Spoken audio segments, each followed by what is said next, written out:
you won championships with MJ and Kobe. How are they similar and how are they different as hoopers?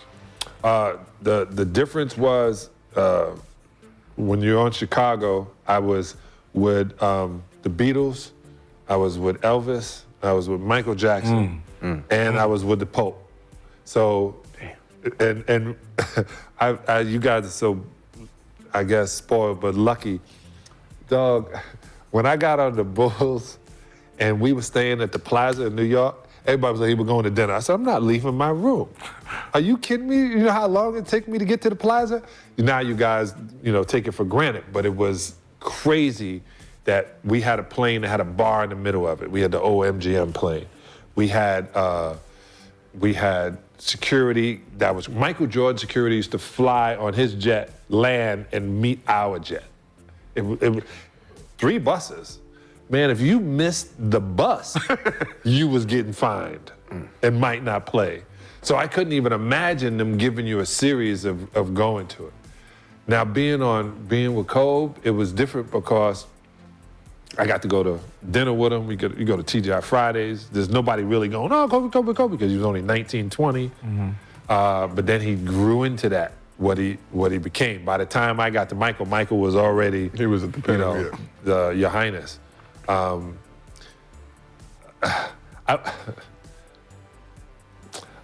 The difference is Michael is tied and Kobe is tied evergreen.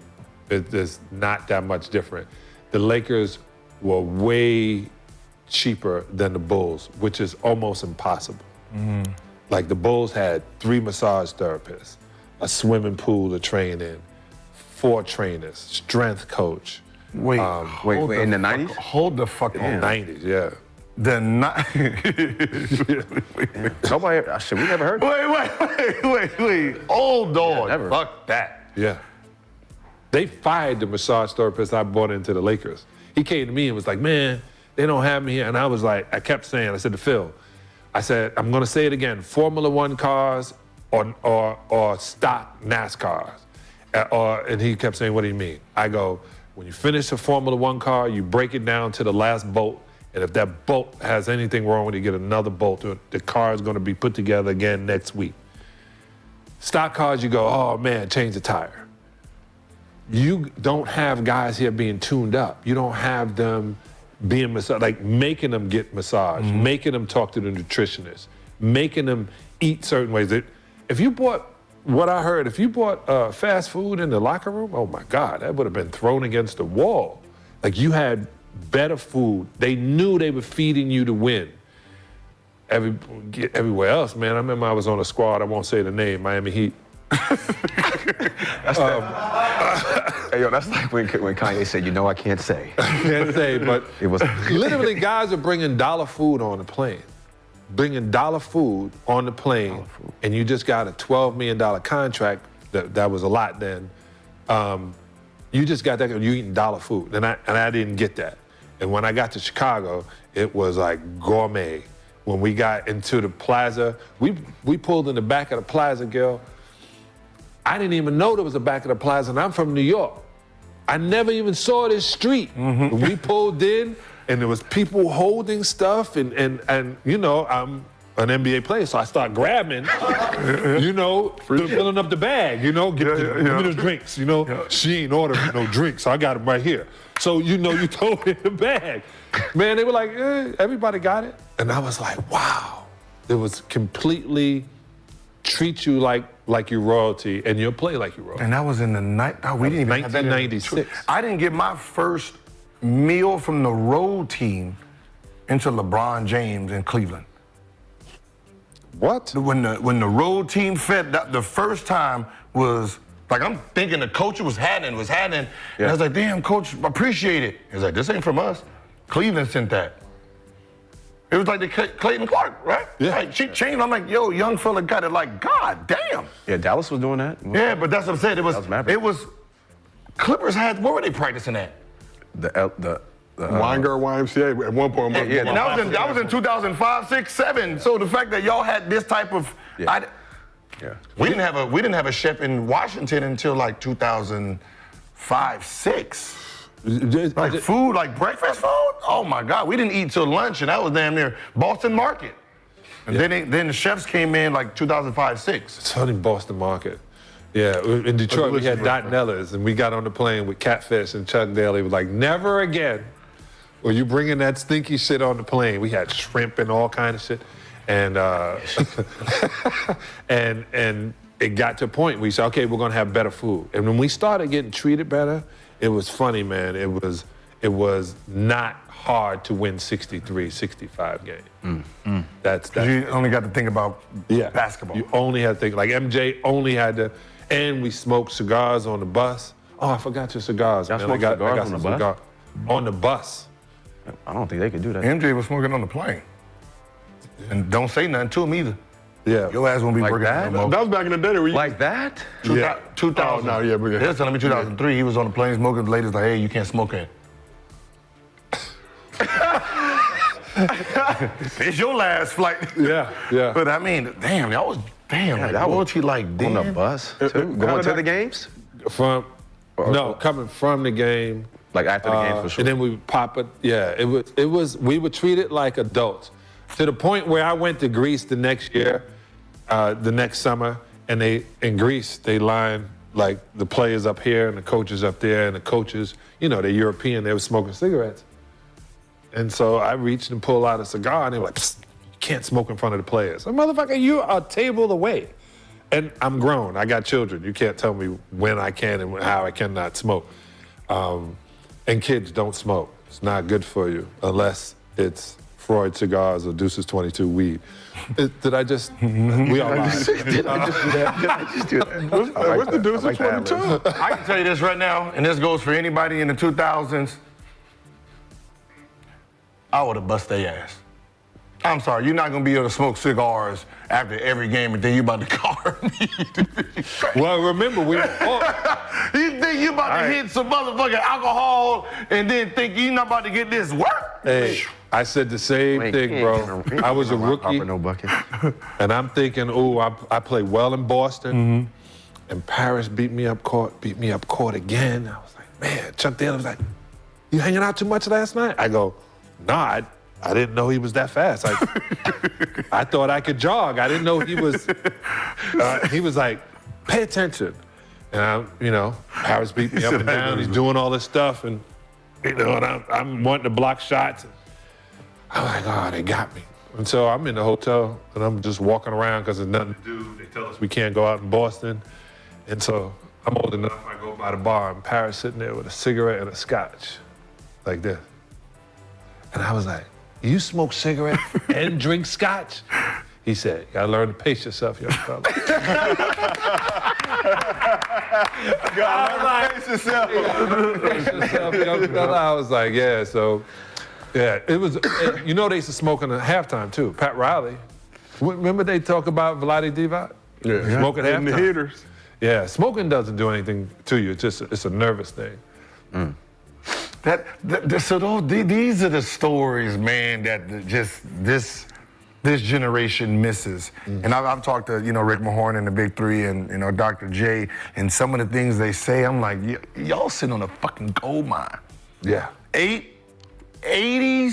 probably 94 to the 70s. That's all gold mine material, because it's an era that no one knows exists. These people like smoking in a cigarette, smoking.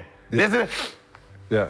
Y'all was doing cocaine, they can't even imagine it. So hearing it, so when your dad was telling stories, you sit there like, Yeah. Dude, we used to fly commercial.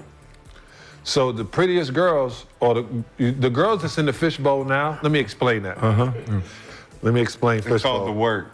Huh? We call them the work. The work. It's called the work. The work? Yeah. Oh my God. see, they got, like secretaries, when you tell that's my secretary. This is my, Oh my That's my work. That's my work. Yeah. The yeah. the girls that were working the league.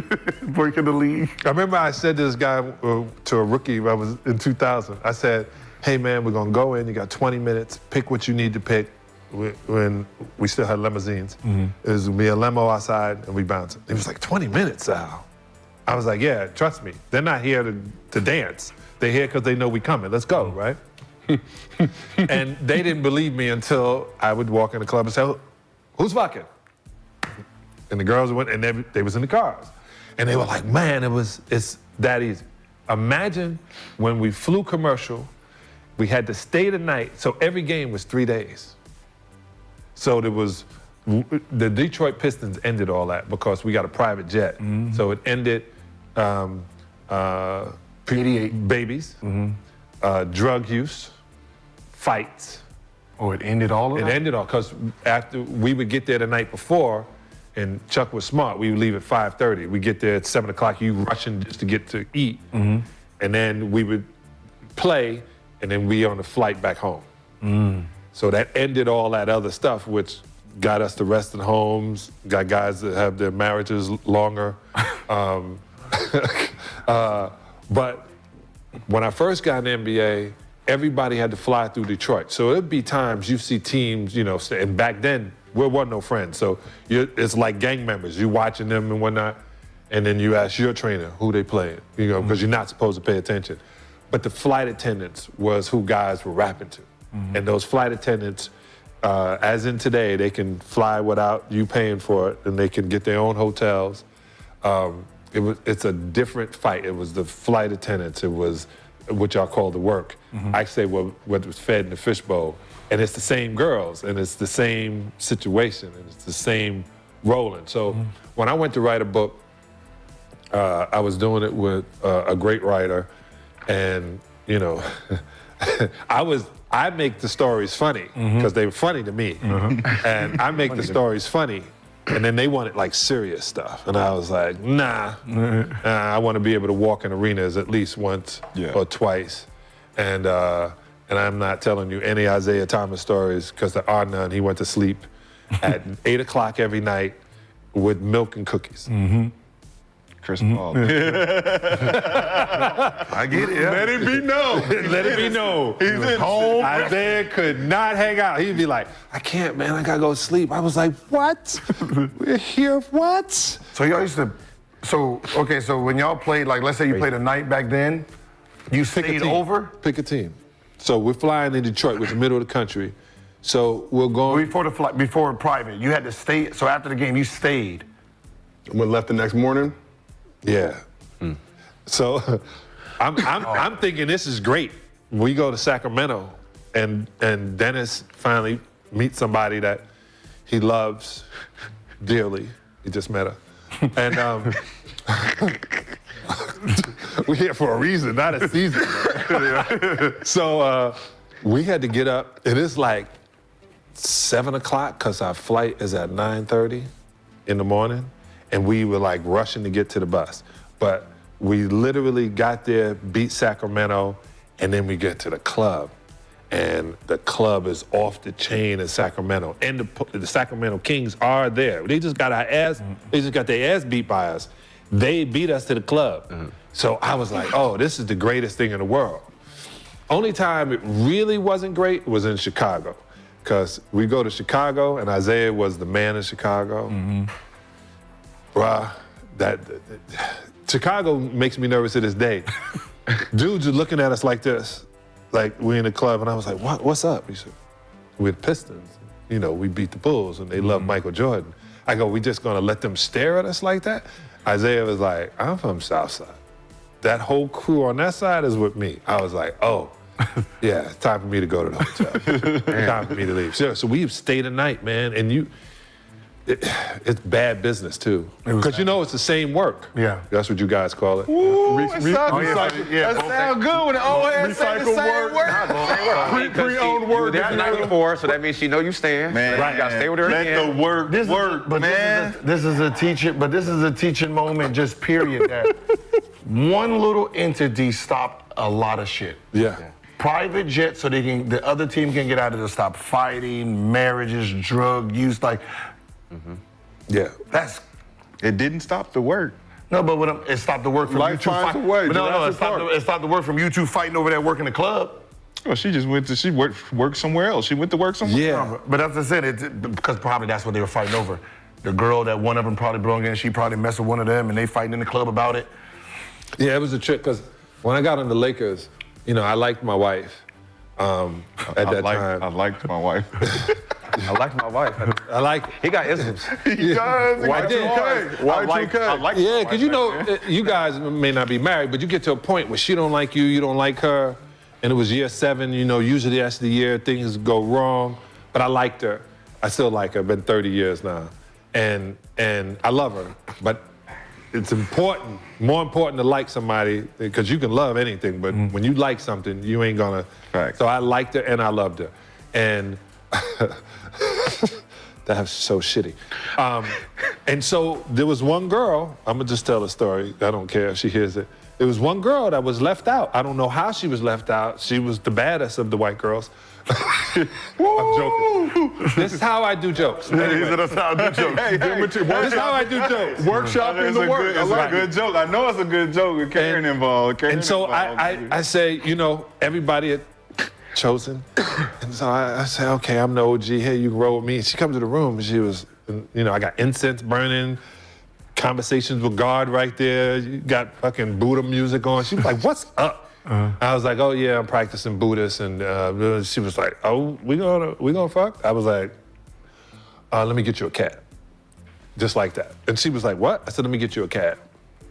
So I, being a gentleman, I walk her downstairs, true story. I'm walking her downstairs and the security lady goes, oh, hey, John, how you doing? She goes, what you doing here? She goes, mind your business. She goes, Miss Sal, I know you now. I said, no, I'm just walking her to a cab because she's been here 3 times this week.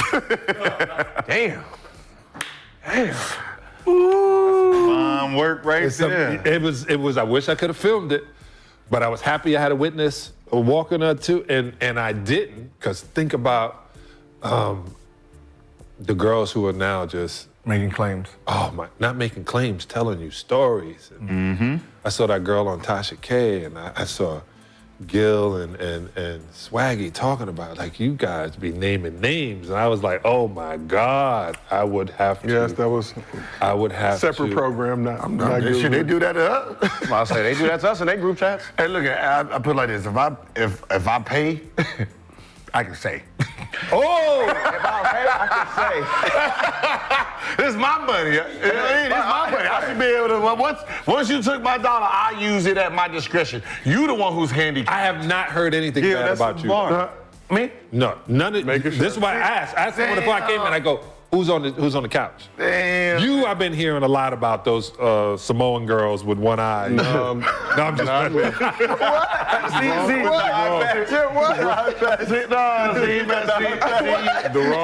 got the wrong one. No, I'm messing with you. I'm messing with you. See, I got the no chill. See, the no chill. They got to think I'm crazy. I know. See that? I do. I sit there and I go, hey, my cousin Michael Odom. I go, did you?